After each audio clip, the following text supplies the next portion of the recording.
A little bit shy of 27,000 on the Dow. The Trump administration just announced that it has proposed let me get this right, they have proposed a refugee ceiling for 2020. The Citizenship and Immigration Service Acting Director Ken Cuccinelli joins us now. So, welcome to the program. Great to have you with us. Just tell us what's going on here. What's the cap on refugees and why you're putting a cap on?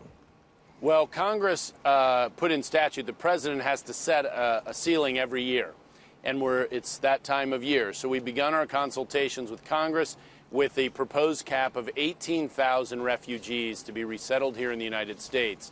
That's down from 30,000 this year, but this is also part of a much bigger humanitarian picture, Stuart, and we are putting enormous amounts of effort, of course, into the southern border, but also into asylum, which is very similar to the refugees. You're looking for people who are persecuted and you're protecting them from that.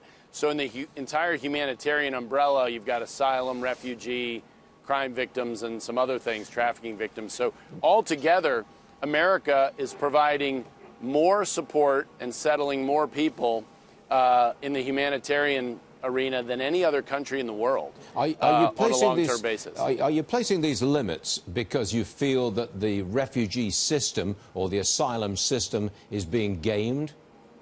Well, not the refugee system. The asylum system is certainly in part being gamed, but it's also, Stuart, a huge backlog that my agency is responsible for resolving. Over 335,000 cases still outstanding. We don't have a backlog on the refugee side. We have a backlog on the asylum side of the humanitarian responsibilities, and the same people attack both of those cases or can be used to attack both those workloads. And that's what we're going to do, and we're hiring up in the asylum space so we can do more and more resolving of these asylum cases that have been backlogged really for too long.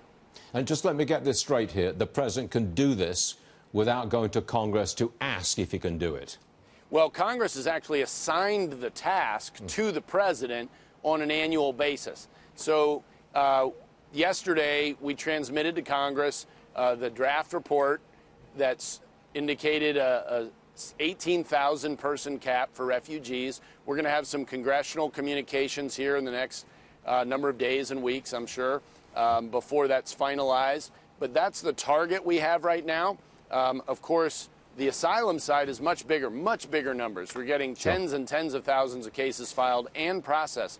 And we'll get a lot more of them done next year than we even did this year because we're finally getting control of our border and because these same people who would work on both refugees and asylees are going to have a lot more capacity to get asylum cases done. Ken Cuccinelli, thank you very much for jumping onto the program at the last minute. It was important we explained this, and you did. Thank you, Ken. See you soon. Thank you.